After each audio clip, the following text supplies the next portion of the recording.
Hola, buenos días. Salud, sí, don Pablo. Hoy estoy listo, a mí me acomoda mucho esta silla.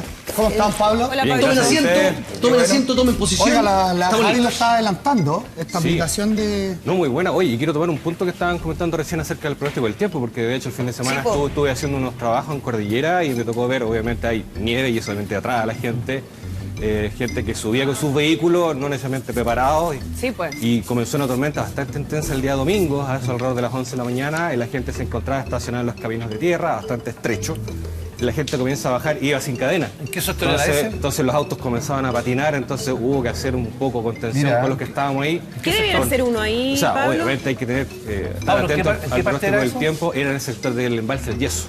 Porque ahí es estrecho, porque la gente busca Sí, llegar al embalse es muy- y es después muy se empieza a peligroso ese angostar el camino, camino, es la muy gente peligroso. busca llegar muy adentro, después el regreso fue bastante complejo. Pero ¿Qué se normalmente hace cuando cuando- hay una alerta de esas características, exigen el paso con cadenas. así. Claro. No, no, no. Justamente. Es O sea, que en ese ¿o no? sector es abierto. Hay una precaución, claro, es abierto, eso justamente es es público, pero la gente debería estar preparada e informada acerca del tema. Ya. Bueno, Mira, aquí tenemos la tercera. ONEMI declara alerta temprana preventiva para Coquimbo por sistema frontal. Se espera precipitaciones débiles a moderadas junto con viento de intensidad moderada y precipitaciones en el sector cordillerano.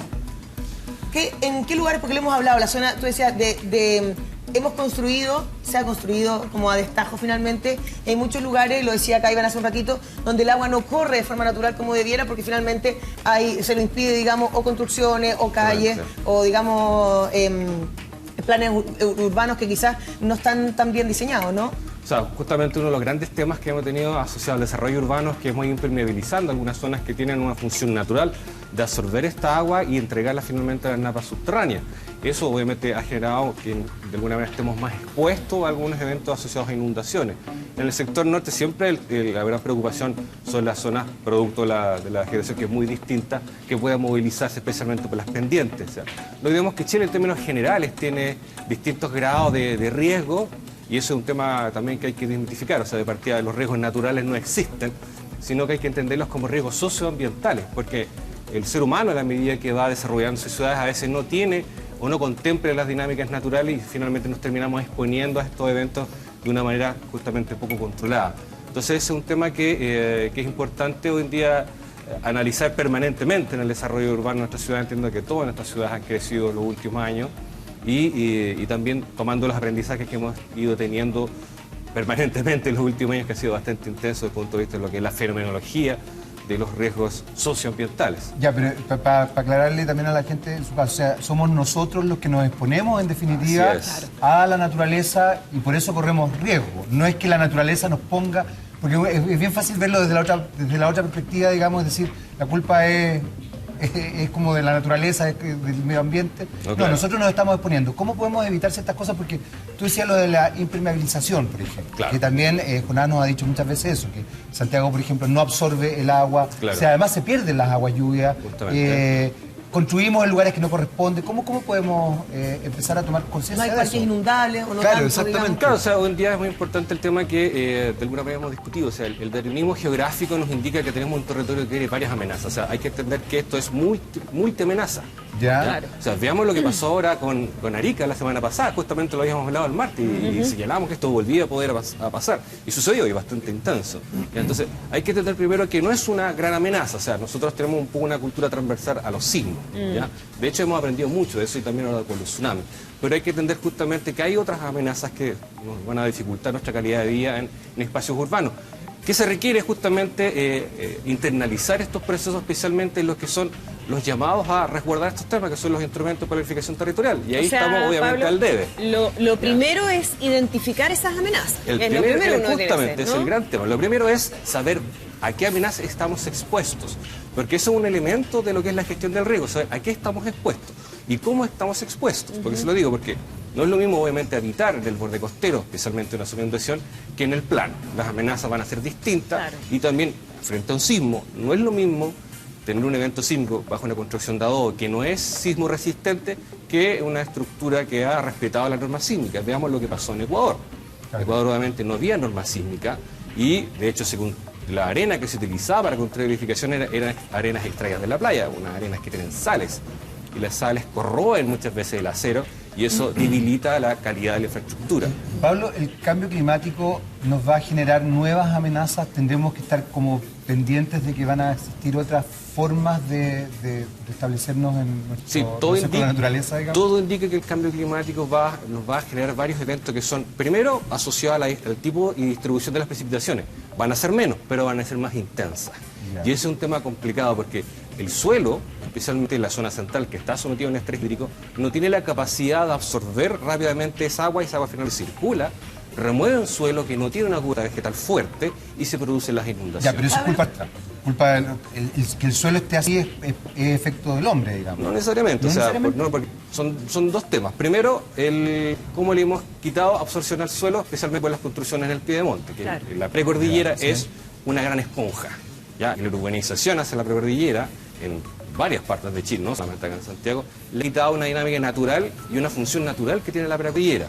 Segundo, el estrés hídrico, no olvidemos que aún estamos en sequía, ya si bien el saldo es positivo en la zona central, pero hacia el sur y hacia los sectores del territorio el saldo es negativo, genera que la vegetación esté débil.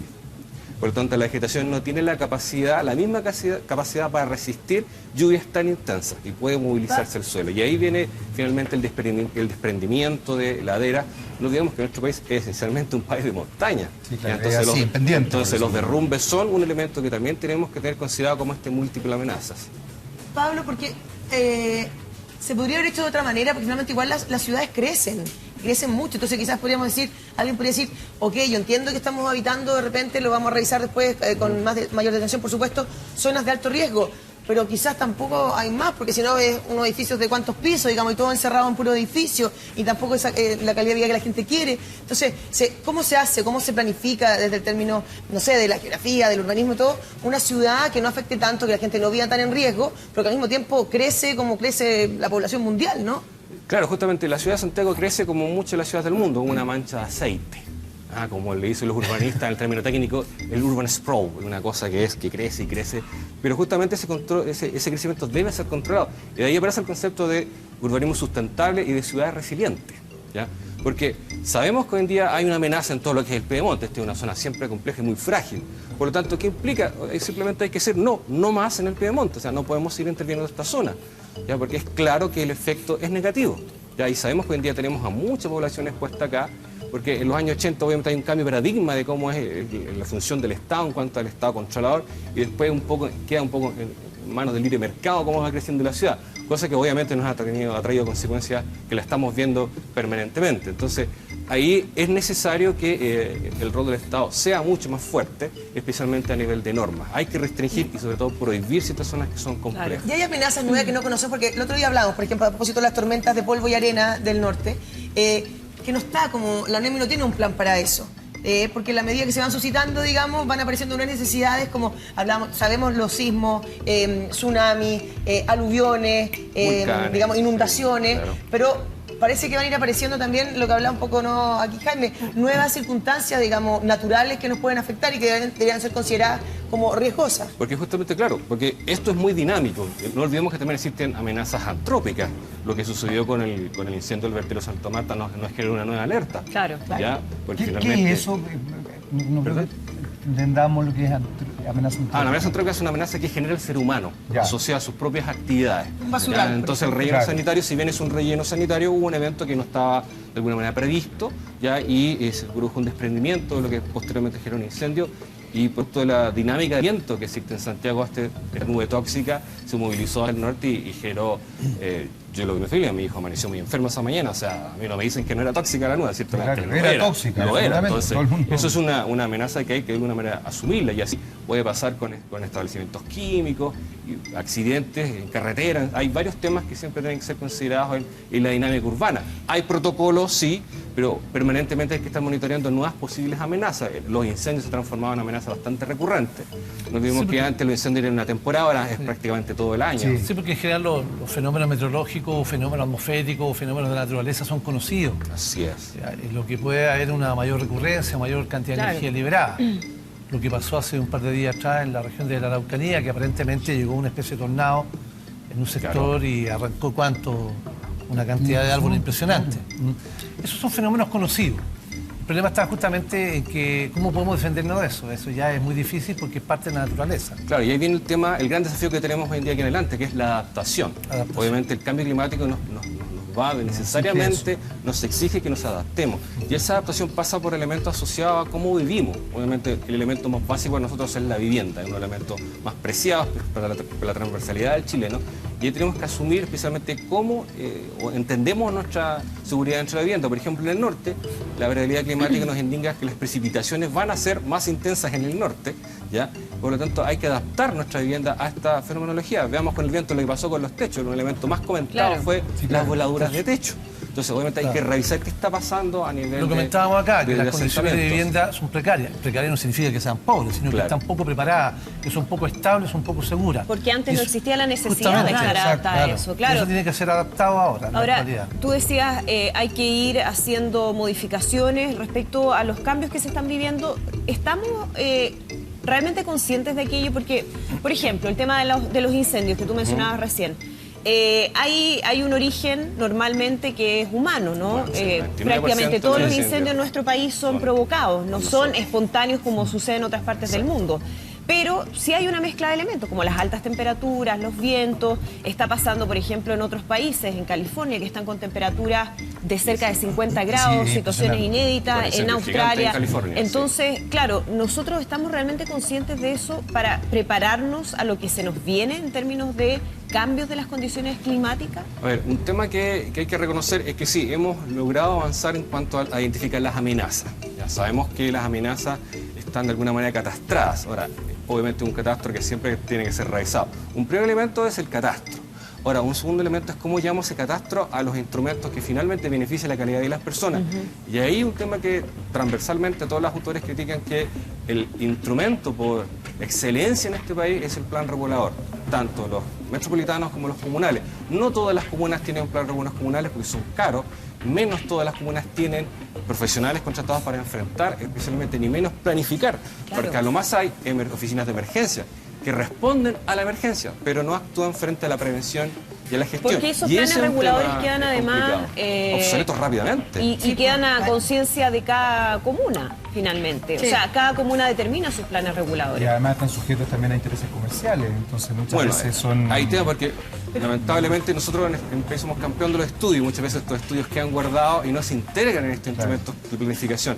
Y ese es un llamado que se ha hecho desde la academia hace bastante tiempo ya, que tenemos que ser más dinámicos y cómo hacemos la bajada de estos instrumentos para llevarlo finalmente a la práctica. Bueno, una de las cosas es la aplicación que vamos a revisar en un ratito, que tiene que ver con eso, que tiene que ver con dónde yo vivo, no si una zona de riesgo o no. Pero también lo que estamos hablando ahora, ¿qué riesgo? Podríamos ir uno a uno. Por ejemplo, lo que no conocíamos, lo hemos dicho, son las tormentas de arena. Tormenta de arena aparece, Entonces, claro. Como dice Iván, por ejemplo, que mañana viene un viento súper fuerte de 70 hasta 80 kilómetros por hora. Eso es riesgoso para quienes viven en zonas más desérticas, quienes viven, por ejemplo, cerca de las dunas, que además sabemos que hemos tocado mucho y que tú has insistido que no se deberían tocar. Pero, por ejemplo, vivir cerca de una duna con mucho viento, ¿es un riesgo en términos de tormenta, de, por ejemplo, de arena, justamente? En términos que siempre donde haya material cimento para movilizar, especialmente el árido, el semiárido de Chile, es donde tenemos finalmente la amenaza de tormenta de arena. Obviamente lo que se está haciendo ahora a través de estas alertas tempranas es justamente dar claridad de la posibilidad de.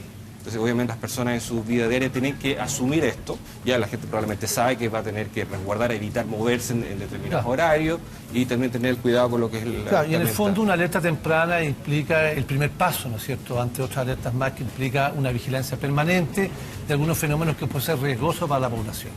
Eso es una alerta temprana. Por ejemplo, hay que estar lluvias, vientos fuertes, tormenta eléctrica. En el fondo Claro, es la primera instancia claro. que hay, después viene la amarilla y finalmente la roja. Claro, probablemente a partir de toda la experiencia que estamos teniendo en Arica y en el norte, se va justamente a instalar en el consciente colectivo que está esta amenaza, que probablemente va a ser más recurrente producto de la variabilidad climática que estamos viendo asociada al cambio climático, ¿ya? Entonces, es un tema, no olvidemos que lo complejo acá es que finalmente los vientos están llegando muy abajo. De hecho, hubieron unas imágenes satelitales que la semana pasada aparecieron, de hecho son los primeros registros que estamos teniendo de cómo llegaron finalmente al océano las tormentas de arena. O sea, claramente ahí tenemos un nuevo paradigma. ¿Qué está sucediendo en los océanos con esas arenas? ¿Qué implicancias tiene, por ejemplo, ese tipo de fenómenos? Puede haber cambios, especialmente en lo que son los niveles de acidez, yo estoy citando situaciones que han sucedido en otros lugares del mundo, que pueden afectar los ecosistemas marinos. Ese es un tema que hay Y ahí que sí nos afectaría a nosotros. Porque obviamente finalmente- inmediatamente afecta a la cadena económica que está asociada Pueden al cambiar los pesquero. recursos pelágicos. Claro. Justamente, entonces eso es un nuevo desafío, entendiendo que yo lo he comentado, a nivel de estudios oceánicos hemos hecho bastante poco, Y ya con también- respecto a lo que es los estudios planetarios. Y también cambiar como no la forma de pensar, pues tú yéndonos como a los bordes costeros, que en Chile, por ser un país costero, digamos, está lleno, uno antes siempre como que privilegiaba y se cobraba más por la vista. Sí. Siendo que muchas veces es un lugar mucho más riesgoso. Entonces, es. finalmente, si uno lo piensa en términos casi también de ir a ser lugares bastante como que la gente casi no tendría que vivir ahí o debieran ser que no fuera casi negocio para nadie por su riesgo, ¿no? Claro, justamente ahí tenemos que entender una política que ha estado desarrollándose en el tiempo, que es el desarrollo sustentable del borde costero.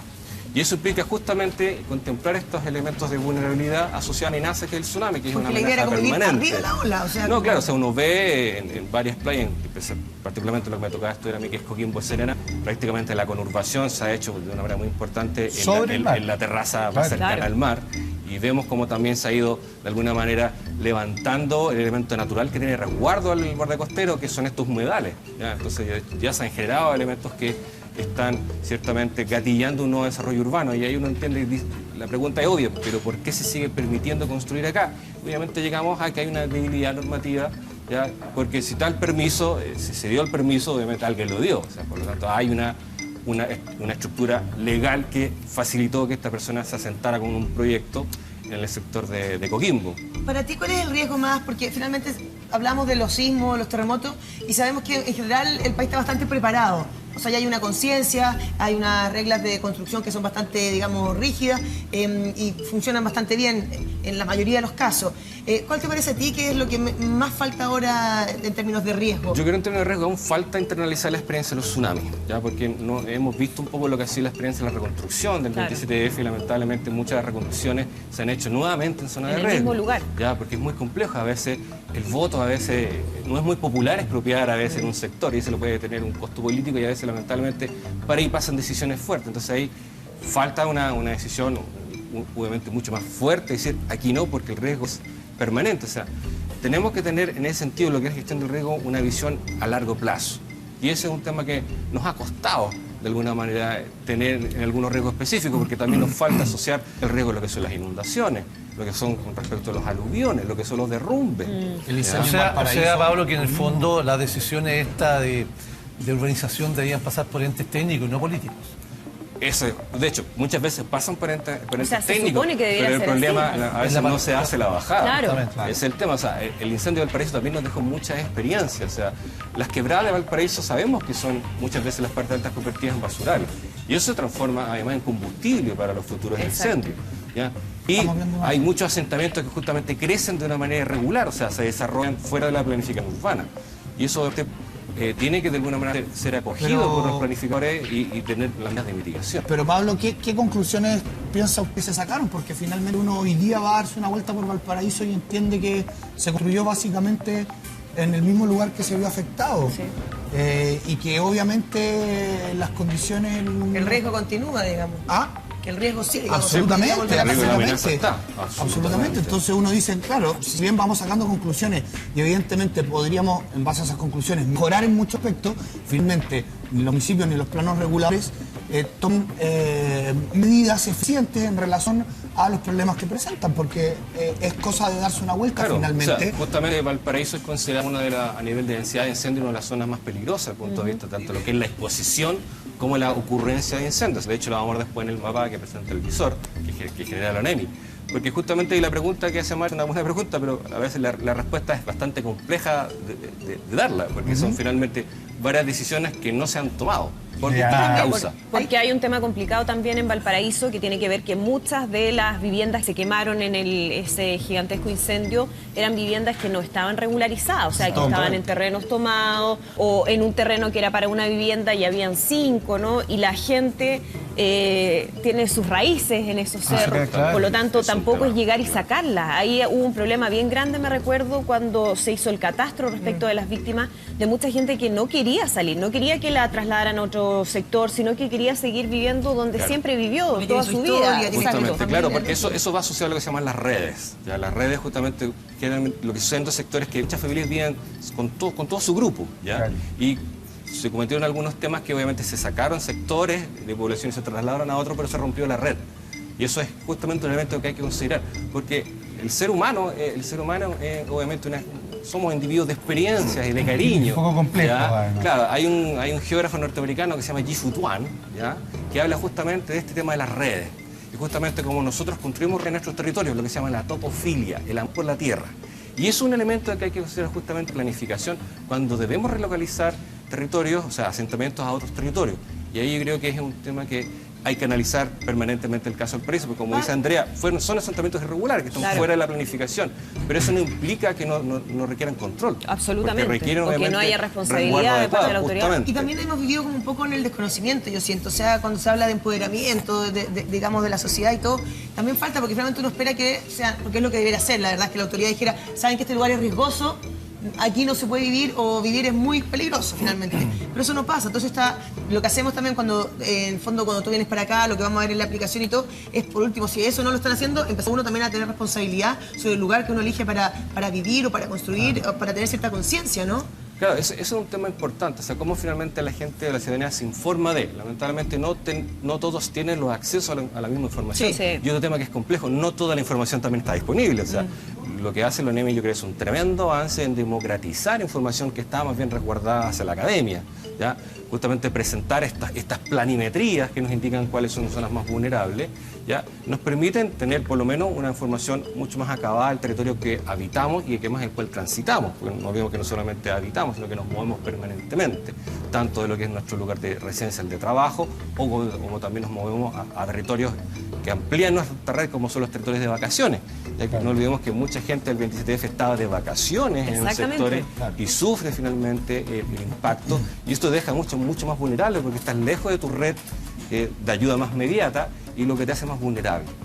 ¿Hay algunas zonas aquí en la región metropolitana, ya que estamos viendo ese Mapa de la mapa, cuenca. Que digamos es especialmente peligrosa o zonas más riesgosas dentro de la región? Si entendemos desde el punto de vista de lo que es la múltiple amenaza, la precordillera es ciertamente el riesgo más latente es fenómeno aluvional, ¿ya?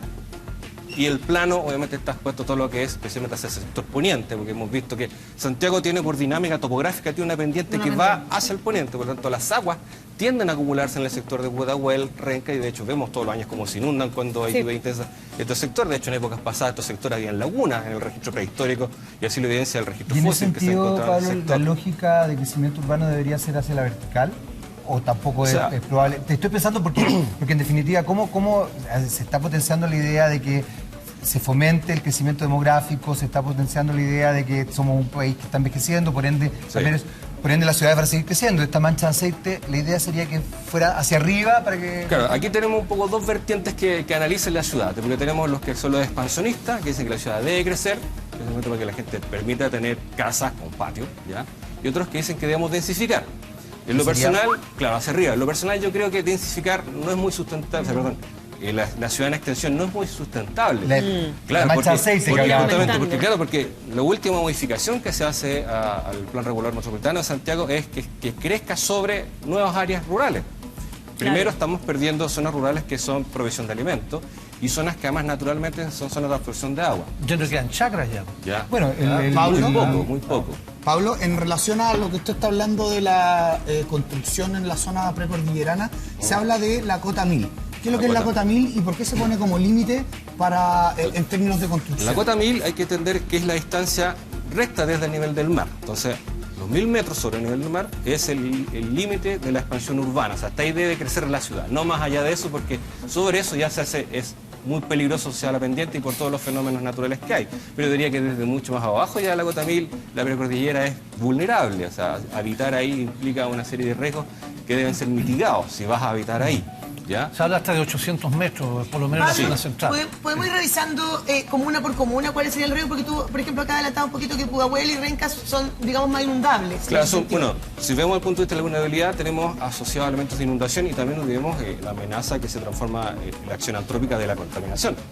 También, que también va para allá, es una digamos. amenaza que creamos por nuestra identidad industrial, Claro. que es poco sustentable y también asociada a sabemos que Santiago, gran Y que responsable está, es y que está el tema de prevista desde el siglo antepasado por algunos ingenieros franceses que decían Justamente. no construyan en la parte sur de Santiago porque la dinámica de viento va a llevar el humo en aquella época hacia el sector Sí o sí poblacional. se va a concentrar ahí. Y ahí construimos. Ahora, con la contaminación pasa Claro, algo bien, ahí se fue. bien increíble, como que no nos damos cuenta, yo siento que todavía no le tomamos el peso Ese es un tema. a la gravedad de la Ese es un contaminación tema. ambiental, como que lo naturalizamos, nos acostumbramos a vivir con contaminación y no nos damos cuenta porque, claro, no es como un aluvión, no es como un incendio donde uno ve los efectos de manera directa e Sí. inmediata. Pero la gravedad que implica estar permanentemente respirando este aire es un tema complejo, que porque es justamente gravísimo. eso es una amenaza a largo plazo que nos hemos internalizado. Estamos respirando un aire que a largo plazo nos va a traer varios problemas en varios años más. Entonces, la respuesta tiene que ser ahora y por eso es ser responsable a respetar las medidas que hay. Si bien tal vez no son todo lo eficiente que quisiéramos, pero son las medidas que tenemos. Ya, o sea, si vemos la cantidad de partes que se han cruzado por no respetar la restricción y La leña. y el tema que tenemos con la leña, que tenemos que generar un ejército de fiscalización, pero no olvidamos que nosotros somos los llamados a ser los primeros fiscalizadores. Sí, sí. Ya, nosotros somos los responsables también de fiscalizar. Y justamente para que, perdón que retome, pero para que volvamos, yo siento que todas las comunas deben tener sus riesgos, me imagino, ¿no? O sea, claro, si dividimos a Santiago en grandes macrozonas, porque ¿Ya? tenemos que justamente todo el sector oriente tiene una amenaza latente ya de lo que son los fenómenos aluvionales y de inundaciones. Eso serían. Particularmente, todo este sector sabemos que va particularmente de lo que es el norte de la Reina hasta el sector de Puente Alto, que han desarrollado justamente sus ciudades hacia la precordillera, están expuestas a este tipo de fenómenos. Por primero la cantidad de quebradas que tenemos acá, la de Ramón, la de Macul, son quebradas bastante complejas desde el punto de vista de la posibilidad de generar inundaciones. Hacia el plano medio, obviamente cuando ya vamos entrando ya a la parte central de Santiago, tenemos varios elementos asociados, particularmente a inundaciones, en sectores que han ido creciendo, especialmente expansión urbana más nueva, porque el sector histórico nunca se inunda, porque tiene un sistema de captación de agua que es fenomenal, o sea, de hecho se construyó una visión bastante a largo plazo de lo que era la dinámica urbana El sector más, asociada a la comuna más inundaciones. segura de Santiago es justamente Santiago Centro. Del punto de vista de la inundación, ya porque la amenaza sísmica es transversal, absolutamente transversal a todo el territorio del plano medio, entendiendo que el plano donde ubican la ciudad es un plano de relleno. Se ha ido rellenando por distintos sedimentos a lo largo de miles de años, que provienen justamente de esta gran cantidad de aluviones históricos que han ido reinando en la cuenca de Santiago, y ahí se ha ido asentando la ciudad. Entonces, por lo tanto, la respuesta sísmica de Santiago también tiene algún grado de vulnerabilidad y por eso la hemos recogido con normas sísmicas adecuadas. De hecho, Santiago en los últimos sismos se ha portado bastante bien desde el punto de vista sísmico, gracias a esa normativa. Pablo, ¿Ya? pero tú acabas de decir, por ejemplo, que Santiago Centro tiene una respuesta positiva frente a las inundaciones. Sí.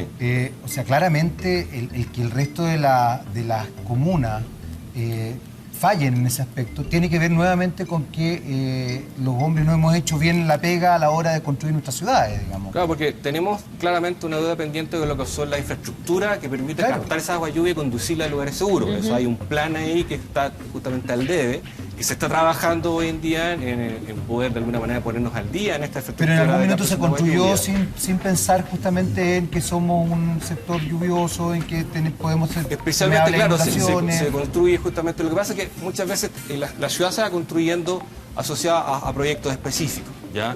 Y muchas veces los inmobiliarios que desarrollan no se hacen cargo de las medidas de mitigación que le corresponden a ellos por diversas razones, especialmente le sacan un poco Económicas. un poco lo que es la obligación de la norma, ¿ya? Y no desarrollan actividades o elementos de infraestructura que debieran resguardar finalmente estos territorios. Y ahí tenemos un tremendo tema asociado a cómo finalmente vamos a capitalizar esa infraestructura que está pendiente. Y ese es un desafío que tiene la ciudad de Santiago ahora ya. Y también un poco como ver, yo creo que hay lugares en Chile que son súper habitables, preciosos, increíbles, que se podría vivir y que tampoco se ocupan porque resulta que en Santiago está todo, en Santiago está el hospital, en Santiago está todo. Yo creo que también eso ha sido como una pega no también hecha, porque vemos otros países que se distribuye mucho mejor y quizás el hacinamiento no es tal, porque cada ciudad tiene, digamos, casi una propia capital, ¿no? En el caso de Chile, esta centralización es como abismante, es como terrible, ¿no? Eso es justamente un tema que tiene no solamente Santiago, sino también nuestras grandes metrópolis, Santiago, Valparaíso, Concepción, concentran muchas actividades asociadas al nivel terciario. Sí, hay experiencia en otros países, como por ejemplo en Japón, en zonas muy contaminadas, en que el Estado se hacía cargo de la empresa bajándole algunos tributos, algunos impuestos para que fueran trasladadas a sectores que eran menos poblacionales. Incentivo Económico, incentivo de otro tributo, en fin. Eso no se ha logrado hacer en Chile. ¿Qué implicaba eso? Que tú trasladabas incluso población y estabas poblando justamente sectores de menos riesgo y obviamente con menos generar descentralización también, que también es positivo. Claro, pero para que eso se produzca tiene que haber digamos, escuelas, colegios, hospitales. Claro, todo. Posibilidades laborales, lo que decís tú, Javi, que no es menor. Y ojo, porque dentro de la misma ciudad de Santiago hemos generado una concentración, por ejemplo, a nivel de oferta, trabaja en un eje específico, que es Alameda, Providencia, Avenida Las Condes. Prácticamente casi todos los viajes, indica la encuesta de origen-destino, se producen hacia este eje, tanto desde este sector como ni siquiera oriente. Además centralizamos, centralizamos Santiago también. Eso genera un problema tremendo de contaminación, porque el movimiento que hay de la gente desde sus hogares hasta los lugares de trabajo o de estudio es demasiado grande. La gente no trabaja normalmente en la comuna donde vive o no estudia en la comuna donde vive en muchas ocasiones, y eso genera que los desplazamientos sean mayores, tengamos problemas de congestión y tengamos mayores problemas de contaminación ambiental. Cuando vino el tema de la rotura de la matriz, eso fue literalmente una bomba que cayó en Santiago, porque estamos justamente en el corazón del flujo, prácticamente donde se mueven buena parte de los viajes acá. Se cortó una arteria ahí. Estábamos en las zonas precordilleranas que tienen este riesgo, sobre todo por las quebradas y todo, de inundaciones, pero también está el tema de las fallas, ¿no? Por ejemplo, la que hemos hablado acá, la falla de San Ramón. La falla de San Ramón, justamente. Bueno, la falla de San Ramón un día sabemos que es un tema que ha generado bastante discusión, especialmente porque se determina hoy en día que es una falla activa y que eventualmente podría generar un evento hay una planta nuclear, digamos. Claro, pero ojo, más que una planta nuclear es un centro donde se hace... el centro de estudios nucleares. Es un centro de estudios nucleares, ya no es un reactor nuclear. No es un reactor nuclear, pero igual a uno le da susto que en un lugar donde... Ahora, obviamente... no es el lugar más ideal. Toda la infraestructura que se diseña ahí, obviamente se hace no sabiendo la dinámica de esta falla de San Ramón hace años atrás, ¿ya? Ahora, ojo, la infraestructura del centro de estudio tiene un reforzamiento que está mucho más allá de la norma, o sea, es muy difícil que realmente algo al efecto para la tranquilidad de la ciudadanía. Sí, en Japón obviamente pasó y siempre obviamente la naturaleza nos sorprende en ese sentido. ¿Hace cuánto porque me sorprende lo que acabas de decir, porque yo me imagino que una planta de estudios nucleares, ¿cuándo se construyó? ¿Hace cuánto? No tengo claridad, pero debe ser más o menos de la década de los 50, yo creo que alguien me soplan por ahí, pero no tengo claridad. En momentos en que ese sector, de la Reina no había nada, o sea, había solamente como campo, chacra. Claro, sí, hay que recordar que las construcciones o la población allí en la Reina más hacia arriba, la Reina Alta, estoy pensando desde Vicente Pérez Rosales hacia arriba, es reciente. En los últimos 10 años se ha poblado de esa manera. Antes no había ni micro en esa zona. No llegaba. Sí, yo tenía un tío que vivía por allá y dice que ellos tenían que ir con los sacos en aquella época porque no había micro. Claro. Tenían que ir con los sacos con verdura, en fin, porque no había nada. Por eso se construyó allá. Y también es el mismo caso que pasa con el aeródromo de Tobalaba. Llegó primero y obviamente después se llenó de poblaciones, lo cual constituye un riesgo de alguna manera. O sea, de hecho, recordemos que hubo un accidente grave ahí. Pero Pablo, estabas diciendo que cuando se construye este centro de estudios nucleares no existía conciencia de la falla de San Ramón en cuanto a lo que podía a lo que era su pasar. dinámica, claro. Esto es reciente. Ya la traza, no puedo volver atrás, señor director, por favor, gracias. Esta traza de 30 kilómetros es justamente un sector que tiene un nivel de vulnerabilidad. Se indica que debe de generarse un evento sísmico, la zona cercana a los 10 kilómetros del sector de la falla podría generar o tener algún impacto directamente del sismo que se espera. En el centro de Santiago realmente se podría sentir como un movimiento fuerte, pero no habría mayores daños, sino que es más bien el entorno cercano a lo que es la falla del sector más vulnerable. ¿Ya? Y obviamente eso es importante que la gente lo sepa, desde el punto de vista de cómo van a tomar su resguardo, entendiendo que acá tenemos un sector densamente poblado. Densamente poblado, y también en muchos sectores es como de los sectores de los caros de Santiago, diría yo, como hay gente, también hay gente que ha invertido y que ha pagado muchísimo por vivir en un lugar más riesgoso. Es raro eso. Claro, sí. Absolutamente. Ahí pasa un poco lo que decía la Javi hace un rato, que lamentablemente parece que la gente paga por el factor estético más que por el factor seguridad. Un poco lo que tú planteabas de estar en el borde costero, por lo bonito que es estar en una falla, pero veis Santiago todo. Claro, hay como una torpeza perceptual, por así decirlo. Claro, lo bonito es mejor que lo riesgoso, digamos. Claro, porque justamente ahí la rareza pasa porque hemos planificado nuestra ciudad en base a lo que es el suelo. Casi toda nuestra planificación ha sido en base al suelo, o sea, Aquí tenemos suelo residencial, aquí tenemos suelo agricultura, y eso obviamente le va dando, a la medida que se vuelve escaso el suelo, se torna más caro. Hoy en día el poco suelo disponible que tenemos en Santiago para construir vivienda, ¿ya?, es justamente el sector precordillerano o también partes del sur de Santiago, ¿ya? Y eso ha ido generando claramente que estos sectores sean más caros, ¿ya? Pero ¿y qué pasa finalmente con lo que es el resguardo asociado a la norma? Ese es un tema que es importante tener en consideración. Solo agregar el dato, porque me quedo dando vuelta, del Centro de Estudios Nucleares de la Reina, el año 74. 74.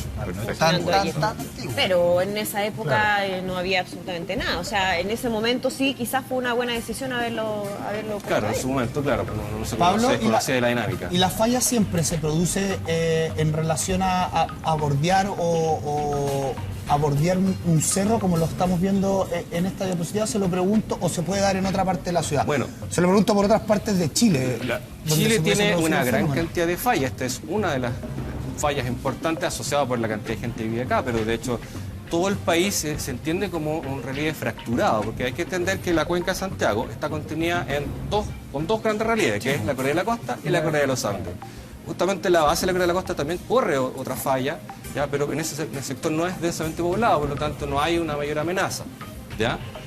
Hacia el sur existe la gran falla de Lequini-Ofqui, que comienza justamente en la comuna de Lequiña y termina en el istmo de Ofqui, en Aysén. O sea, son prácticamente 1000 kilómetros de falla, que de hecho muchos volcanes están alineados en esta falla y ha generado sismos, como el sismo de Aysén del 2007, que fue con un tsunami inclusive. Ya al norte tenemos la gran falla de Atacama, ya que recorre prácticamente todo el norte de Chile con más de 1000 kilómetros. Hacia el sur tenemos la falla Magallanes, que es la única falla que... Somos un territorio fracturado con fallas. Algunos dicen que somos un país fallado justamente por la cantidad de fallas que tenemos, ¿ya? Porque eso se debe a la dinámica del territorio. O sea, siempre donde tenemos... no olvidemos que Chile permanentemente está recibiendo presión tectónica de la placa de Nazca y solamente produce una gran tensión en estos grandes bloques de roca. Y cuando finalmente viene la presión y este bloque se levanta, que es lo que pasa con la cordillera de los Andes, se genera lo que se llama como una falla inversa. O sea, este bloque queda levantado, ya producto del gran empuje tectónico, y la falla se produce acá por este salto, esta tensión que hay acá en este sector entre el plano y la cordillera. Pablo, en otras palabras, ¿sigue aumentando su altitud entonces la cordillera? La cordillera siempre se eleva, año a año se va elevando. La cordillera de los jóvenes nuestra cordillera es una cordillera muy joven, es una lolasauria. ¿Sí? Dice algún actor así, tiene más o menos 65 millones de años, es decir, desde el punto de vista geológico eso es nada, es una cordillera muy nueva, hermana de los Himalayas. No así la cordillera de la costa. No, la cordillera de la costa es una cordillera mucho más antigua, justamente varios miles de millones de años ¿Y más esa antigua. ya no crece? No, va al revés, ya se está decreciendo. De hecho, si uno puede comparar los dos bloques con respecto a lo que es sus cumbres, la cordillera de la costa tiene cumbres mucho más planas, tiene una serranía, una gran cantidad de serranía, con respecto a los Andes, que es más bien angulosa, producto de lo que es su reciente elevación y los procesos glaciares que ocurrieron hace más o menos 10.000 años atrás. Ya eso habla de la juventud y la senectud de estos dos bloques. Pero los dos tienen justamente esta dinámica de moverse, producto de la tectónica, la sismicidad que se produce a lo largo de nuestro país. ¿Ya? Son elementos, además, que generan ciertas amenazas asociadas a los derrumbes. Y de ahí la importancia de no seguir interviniendo sectores, y si lo vamos a intervenir, intervengámoslos forestándolos, ¿ya?, para contener el suelo, ¿ya?, que hoy en día está bastante supeditado a acciones de derrumbe por precisamente la acción de la sequía.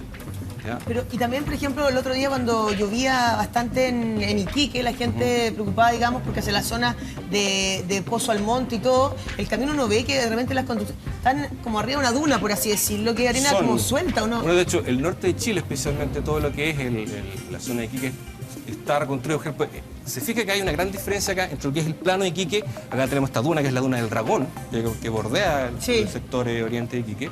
Esto es lo que se conoce como una plataforma de abrasión marina. O sea, en épocas pasadas el mar estuvo acá, ¿ya? Y la duna que está acá es una duna relicta de lo que fue antiguamente un borde costero mucho más amplio. Pero en ese sentido, ¿ya? perdón, siempre se habla, no sé, para que sea cultura de ficción, digamos, pero como que el mar tiene memoria. Sí, ¿Podría pasar que el mar Exacto. entre...? O sea, ¿podría ocurrir obviamente si hay un tsunami podría entrar, dadas las condiciones dadas aquí, que es un coma bastante bajo. Después vamos a ver en el visor, hoy en día se ha determinado cuál es la zona más segura en base al peor escenario, que es la cota de 30 metros. ¿Ya? Y se ha generado cuál es la zona más óptima para evacuar sobre esa cota de 30 metros. ¿Y eso es Vamos a válido en estar toda la justamente- costa o solamente en la zona norte? No, en todo Chile se definieron las zonas seguras de cota 30. vamos a estar justamente hablando sobre esta aplicación para que la gente sepa dónde está viviendo, dónde quiere vivir, digamos, y qué peligro y qué riesgos. Identifique si el lugar donde vive es un lugar seguro. Con la nueva aplicación de la ONEMI, aplicación que explicaremos en detalle aquí, en el Buenos Días a Todos, que ya está de regreso. Claro que sí, Negrito, y bajo ese contexto justamente estamos revisando con Pablo Salucci de diversa índole, nuestros riesgos. Somos un país, lo veíamos, que tiene bastante riesgos naturales, la verdad que bastante amenaza, gracias, es así. Mucha amenaza. Por todos lados, ese es el concepto. por la placa tectónica, por el mar, por los vientos ahora, o sea... Pero fallas. Pero antes, bueno, la amenaza siempre ha existido, pero antes la gente estaba más preparada o tenía menos conocimiento. Yo te pregunto, pero que conversábamos fuera de cámara. O vivía si más uno al va, por centro. ejemplo, a Viña del Mar, ve las principales casas, no me acuerdo el nombre de la calle, Libertad, no sé cómo se llama, las casas majestuosas, bonitas, antiguas, no están en el borde costero, están bien atrás. Bajos. Están todos más atrás. ¿Eso era por qué? ¿Por prevenir? Bueno, más llegaba más a Es que eso. eso tiene que ver cómo ha ido creciendo también Viña del Mar. Obviamente Viña del Mar, como Valparaíso, han ido creciendo hacia la costa. Y obviamente vemos cómo muchas veces el crecimiento urbano genera una nueva exposición, porque obviamente la ciudad crece y nos estamos poniendo de alguna manera a otros riesgos. En el caso que Valparaíso se haya rellenado pues, justamente para ganar el espacio al mar, le genera un evento de vulnerabilidad y amenaza porque es un espacio que le hemos ganado de manera artificial. Buena parte del plano de Valparaíso se ganó rellenando el sector. Se le ganó al mar. Justamente se le ganó al mar, así es. ¿Ya? Entonces, obviamente eso es una situación que produce un nivel de vulnerabilidad. Claro. Ahora, en esa zona, bueno, toda la quinta región, que vemos que está ampliamente poblado. Muy denso. Cada vez hay más edificios, más viviendas justamente en ese borde. ¿Tú crees, Pablo, que habría que prohibir la construcción allí? O sea, si fuéramos rigurosos y drásticos con el tipo de amenaza que hay, ¿no debiera haber viviendas tan en la orilla del mar? No, obviamente si fuéramos rigurosos, cuando veamos después donde se recomienda habitar, obviamente no debiera haber prácticamente acá. Todo este sector todo eso debiera salir. No debiera estar, porque por aquí más o menos va la cuota de 30 metros en este sector. Pero todo en el sector del estero. Bueno, claro, esta es una zona que se indica como zona de riesgo de inundación, porque justamente el estero aquí genera que el agua pueda entrar actualmente. Claro. Y la cuota de 30 metros justamente va por este sector. Ahí lo vamos a ver en el visor. Y además, no olvidemos lo que está pasando por Avenida Perú con lo que son las marejadas. Otra nueva amenaza que antes no existía, digamos. Se están volviendo mucho más intensas, producto justamente todo este tema asociado a fenómenos por tormentas externas. ¿Cuál es el riesgo, Pablo? Tú has insistido en el tema de las dunas y uno pasa, digamos, por el camino por atrás, por el camino internacional que siguió y la verdad es que se construye mucho, o eliminan la duna para hacer algo o se construye sobre la duna. ¿Cuál es el riesgo de eso? Bueno, sabemos que las dunas de Concón, que son paleodunas, entendiendo que son dunas relictas de épocas pasadas donde el mar era mucho más extenso, ¿ya? Construir sobre la duna siempre va a ser complejo, especialmente por la vulnerabilidad que tiene la estructura como tal, pero además le estamos dando. Pero perdona, en buen chileno, por lo suelto del suelo. Claro, más que nada porque lo interesante de mantener las dunas es el equilibrio natural que tienen las dunas asociada a la posibilidad de mantener la reserva de las playas. ¿Ya? Especialmente las dunas de Retó, que son dunas activas. Las dunas de Concón ya no son dunas activas, pero no están directamente en contacto con el mar. Claro. Y de hecho no generan una plataforma de playa. Y además que son aquellas dunas que están activas, son, hemos dicho, barreras naturales frente a capacidades de oceánica y también tsunami. Pablo, para entender un poquito qué es lo que es una duna activa, porque de repente uno escucha esto y no tiene idea qué es lo que es la duna activa. En Chile, el material sedimentario, entiéndase, arenas, es aportado esencialmente por los ríos que vienen de la cordillera y como también por la dinámica costera, ¿ya? Eso transporta arenas y la va depositando en el ambiente costero. Después el viento la moviliza y comienza a acumular material generando estas dunas. Entonces, ¿cuándo se habla de duna activa? Cuando la duna está en contacto con una playa que le está proveyendo material permanentemente. Y eso es benéfico. Eso es benéfico porque permite mantener el equilibrio sedimentario de la playa, porque en invierno, producto de las marejadas, de los temporales, el mar tiende a entrar más y a llevarse parte de la arena. ¿Se ha fijado que en invierno se nos va a la playa y aparece, uno va a la mañana y está la playa cortada? Claro, porque las marejadas son más intensas y se lleva arena. Y en el verano, como sube las temperaturas, cambia la dinámica de los vientos, especialmente asociado a la temperatura, la playa se repone, especialmente sacando arenas de la duna y la repone en el sector. Ahí está la imagen del sector de duna. Acá está justamente, hace 2 semanas estuvimos acá en esta duna, es una duna que se ha ido activando justamente producto de, ustedes pueden ver, permanentemente la gente sube, acá es obviamente un atractivo turístico, escalar estas dunas, pero esto es lo que se conoce como una paleoduna, una duna relicta, porque antiguamente esta zona costera era mucho más amplia en épocas pasadas, la línea de mar era mucho más baja, ¿ya? Y esto es el remanente de lo que fue